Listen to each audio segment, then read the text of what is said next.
Oi pessoal, tudo bem com vocês? Nesse vídeo vamos falar sobre o ensaio dilatométrico. O grupo é composto pelas discentes Jaqueline da Silva Moreira, Rosiane da Silva Paiva, Samara Laís Maia Bonfim e por mim, Caroline Vilar Guzmão, e orientado pela professora Lídia Bruna Teles Gonzaga. Vamos iniciar falando sobre a qualidade do ensaio.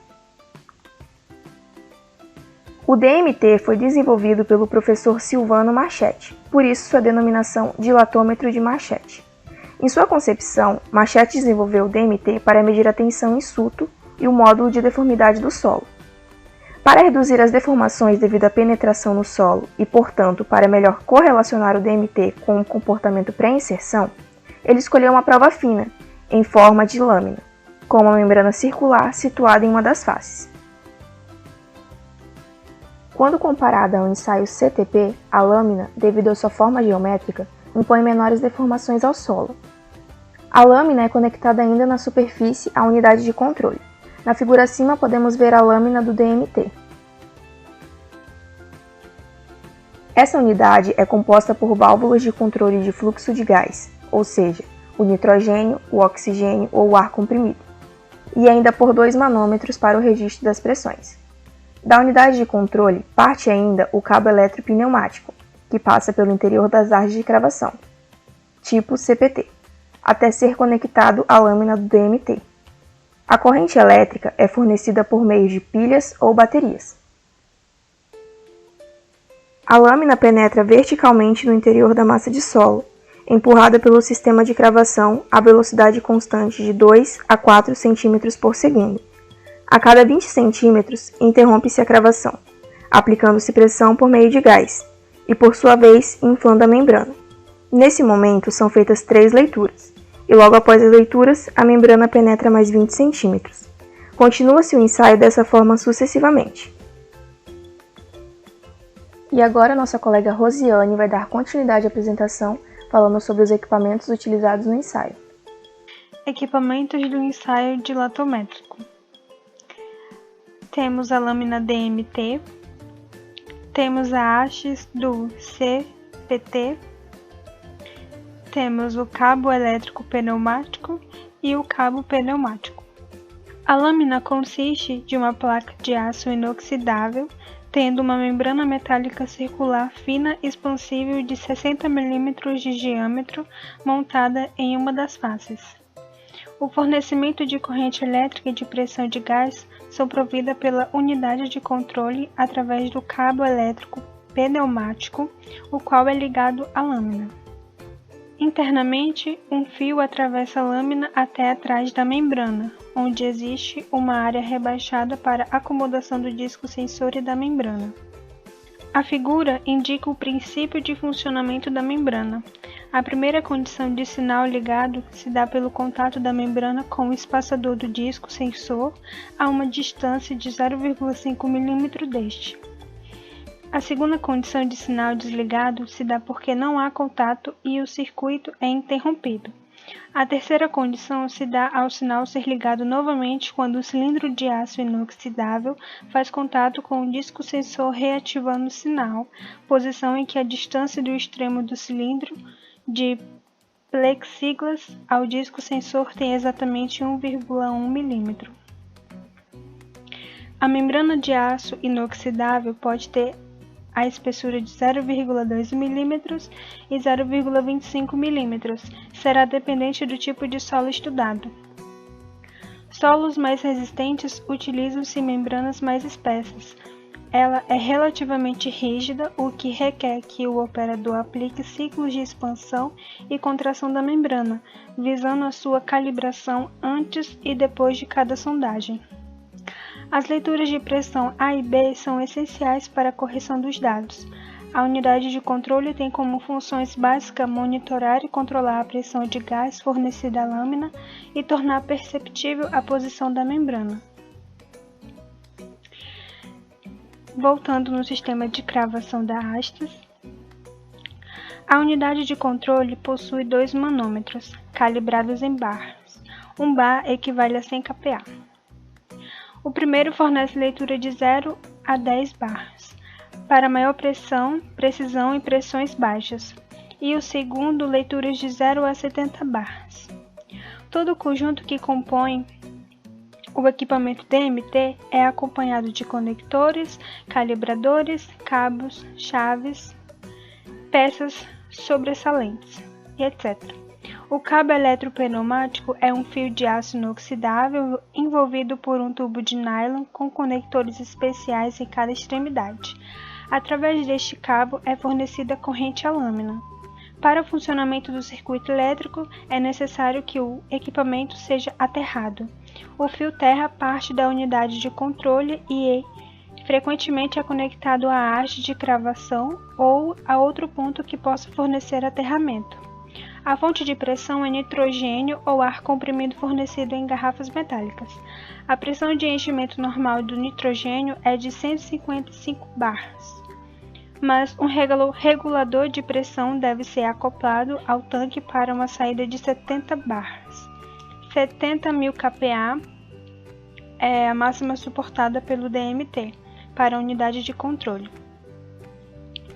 Comparações entre a pressão inicial e final permitem determinar os índices dilatométricos e muitos outros parâmetros geotécnicos.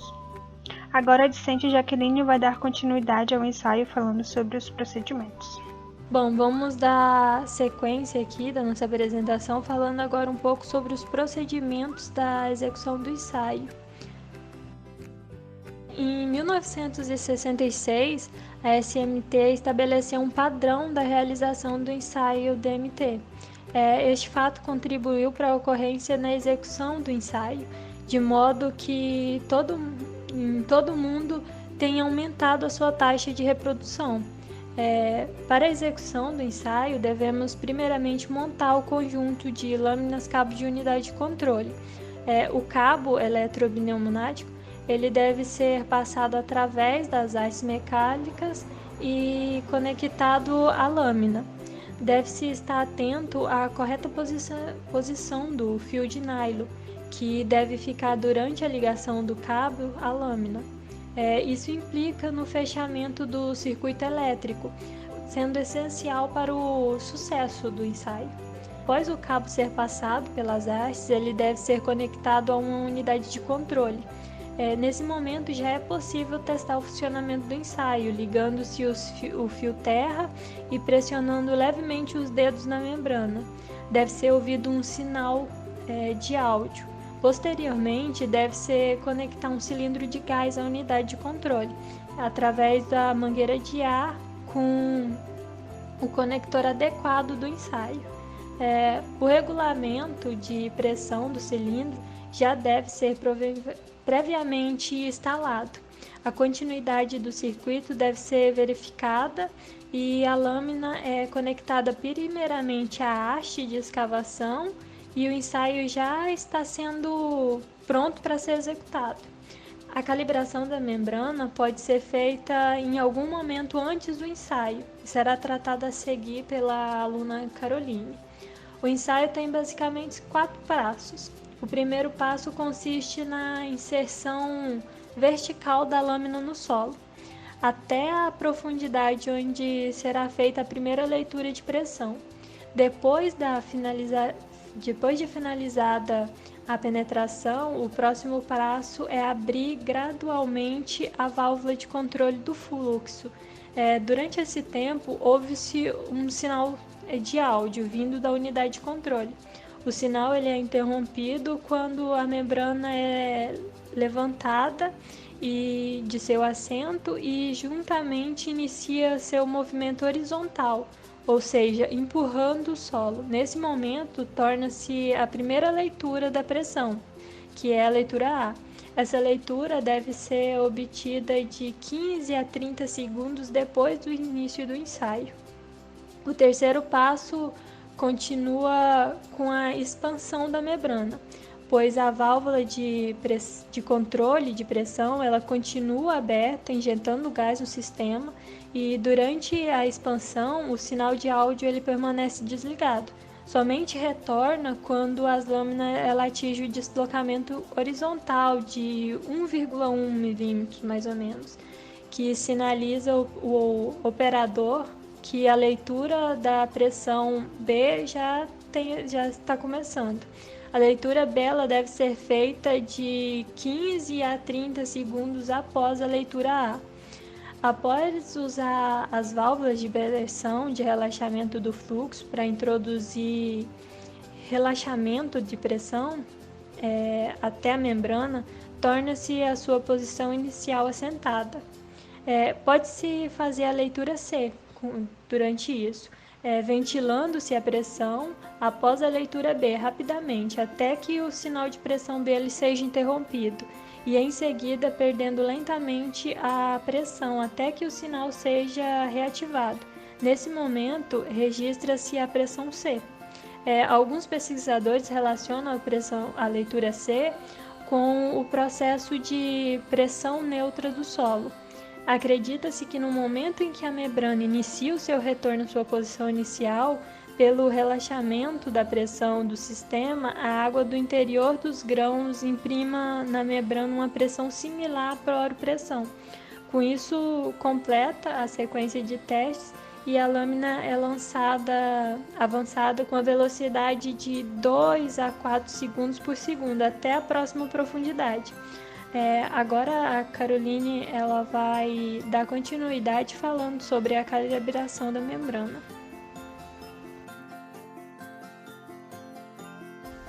A base física do ensaio consiste na expansão da membrana dentro da massa de solo. Geotecnicamente, o interesse está em avaliar somente as grandes deformações do solo. Como a membrana está entre o gás e o solo, e não poderia ser diferente, precisamos descontar a rigidez que a membrana oferece durante a movimentação de aplicação do gás. Por essa razão é que calibramos o equipamento à pressão atmosférica de acordo com os critérios pré-estabelecidos. Na imagem ao lado podemos ver a calibração da membrana com seringa. Estando a lâmina acionada na superfície e associada ao elemento de controle, com a assistência de uma seringa, a qual simula a pressurização do sistema, é colocado inicialmente um máximo de pressão negativa, puxando o êmbolo, reproduzindo a pressão que o solo desempenha sobre a membrana durante a cravação. Com esse procedimento, possibilita-se o contato entre a membrana e o disco sensitivo, e, por consequência, o fechamento do circuito elétrico. A leitura definida no manômetro é chamada de θA. Em seguida a este procedimento, é aplicada uma pressão positiva, empurrando o êmbolo da seringa, até o momento da membrana se expandir a 1,10 mm, fechando dessa forma o contato do circuito elétrico, adquirindo a leitura θB. As leituras θA e θB são correlações fundamentais às leituras de A e B, devido à influência da rigidez da membrana durante sua expansão. Na calibração ao término do ensaio, a diferença entre θA e θB não deve ser maior que 25 kPa. Caso contrário, o ensaio deverá ser descartado. Na imagem ao lado podemos ver o posicionamento da membrana. Agora a discente Jaqueline vai dar continuidade à apresentação, falando sobre os resultados deste experimento. Bom, continuando agora, vamos falar um pouco sobre os resultados deste ensaio.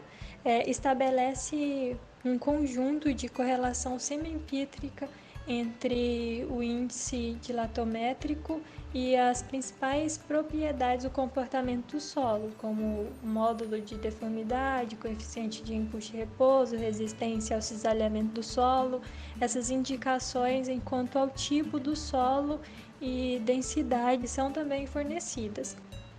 Um resumo das correlações existentes entre os índices dilatométricos e os parâmetros geotécnicos é apresentado nessa tabela, nesse quadro aí que vocês estão vendo, seguindo uma discussão criteriosa quanto ao método de interpretação desse quadro. A partir dos resultados obtidos em diferentes solos, determinou-se que o índice do material, ID, é controlado pelo tamanho do grão do solo e independente das condições de drenagem. Com base nessas novas evidências, produziu-se um gráfico de funções das medidas, do ID e do ED, que serve de indicativo do tipo de solo. Agora vamos prosseguir a nossa apresentação com a Rosiane falando um pouco sobre as interpretações. Interpretações. As principais interpretações desse ensaio estão relacionadas aos seguintes problemas geotécnicos: previsão de recalque de fundação de edifício, aterro, tanque, piso, etc. A avaliação do módulo de deformabilidade edrométrica dos solos, a avaliação da resistência das argilas saturadas solicitadas em condições não drenadas, identificação estratigráfica do subsolo, controle tecnológico da compactação de aterros, detecção de superfície de escorregamento em taludes instáveis, avaliação das curvas PX-Y para análise de estaca sujeita a esforço transversal, identificação da potencialidade de liquefação de massas arenosas, análise da capacidade de carga de fundação, avaliação do coeficiente de adensamento e de permeabilidade dos solos argilosos, avaliação do ângulo de atrito da resistência drenada de massas arenosas, avaliação do histórico de tensões e do coeficiente de empuxo em repouso de solos argilosos, obtenção de parâmetro de reação do subleito para o apoio de pisos industriais, obtenção do coeficiente de recalque horizontal do terreno para o projeto de parede diafragma atirantada, obtenção de parâmetro para análises por elementos finitos e pelo programa Plaxis. Agora a discente Samara vai dar continuidade ao ensaio falando sobre as vantagens e as desvantagens. Agora eu vou comentar sobre as vantagens e desvantagens do ensaio dilatométrico. Já é de conhecimento geral que os ensaios de campo apresentam certas vantagens em relação aos ensaios de laboratório, pois em laboratórios temos poucas amostras, não se tem uma representatividade do todo, embora não seja mais preciso. Já no campo, todas as camadas do solo são reconhecidas, e as técnicas são mais bem desenvolvidas nos ensaios de campo. No ensaio dilatométrico, podemos citar algumas vantagens, entre elas. O ensaio dilatométrico é um processo simples, rápido e econômico, que complementa e aprimora as investigações geotécnicas de campo, sem muito trabalho. Pode-se correlacionar com outros ensaios específicos, reduzindo o custo nas investigações, por ser mais econômico que ensaios mais sofisticados. Além disso, o equipamento possui fácil operação durante e após o ensaio, por ser um objeto portátil e simples, sem sofisticação eletrônica, em que qualquer pessoa com um treinamento básico pode aprender e manusear. Nesse ensaio também não é necessário o furo prévio do solo, o que causa uma deformação da membrana na faixa elástica do solo. Dessa forma, esse ensaio elimina parte da dispersão devido ao amolgamento, que é a perda de resistência de um solo por conta da destruição da sua estrutura, que é um fenômeno que resulta na formação de lama nos solos argilosos. Relacionado a esses fatores, o experimento possui repetibilidade de resultados, ou seja, pode ser repetido diversas vezes sem que os resultados sejam muito diferentes uns dos outros. Normalmente eles são aproximadamente contínuos. Isso é devido também ao fato de que os resultados do ensaio não dependem do operador, pois o manuseio do equipamento é mínimo, obtendo assim resultados confiáveis. Ademais, o tratamento de dados do ensaio é rápido e prático por computador, onde você pode estar utilizando um software de preferência. Segundo estudos de Jardim e Cunha, em 1998, a partir do ensaio dilatométrico também pode-se prever comportamento de estacas submetidas ao carregamento horizontal. Dessa forma, foi considerado um bom ensaio para a previsão do comportamento dessas estacas carregadas lateralmente. O ensaio dilatométrico também pode ser utilizado em casos comuns de engenharia, onde é necessário fazer uma investigação geotécnica de um solo ou de uma determinada região. Como todo procedimento, temos também as limitações do ensaio dilatométrico, nas quais podemos citar: a membrana e a lâmina metálica são suscetíveis à danificação, especialmente na penetração de areias densas ou solos com pedregulho, pois é necessário de uma força de reação muito alta em solos densos, e se a lâmina não se manter vertical durante a penetração, os resultados são afetados.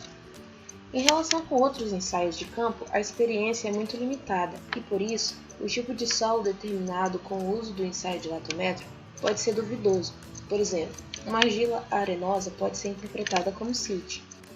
Já os solos sensíveis, alterados pela penetração da lâmina, como areias cimentadas, apresentam resultados padrões. Também não é possível, nesse ensaio, medir a poropressão, que no interior do solo é assumida como sendo a pressão hidrostática, o que nem sempre é verdade. Para concluir, as estimativas razoáveis de tensão vertical são importantes e recomenda-se obter medidas separadas do peso específico para melhores resultados. Logo, o ensaio de latométrico fornece informações confiáveis independentemente de outros ensaios e pode ser usado como ferramenta de investigação primária. Entretanto, é indicado obter um conhecimento preliminar da área a partir de outros tipos de sondagens. Isto reduziria potenciais danos e proporcionaria um conhecimento mais detalhado da área. Também é importante ficar atento a resultados duvidosos, pois, como podemos ver, nenhum procedimento é perfeito, sempre buscando informações de outra área. Com isso, concluímos nosso seminário de investigação geotécnica sobre o ensaio de latométrico. Deixo aqui o agradecimento de todos os participantes do grupo e bons estudos!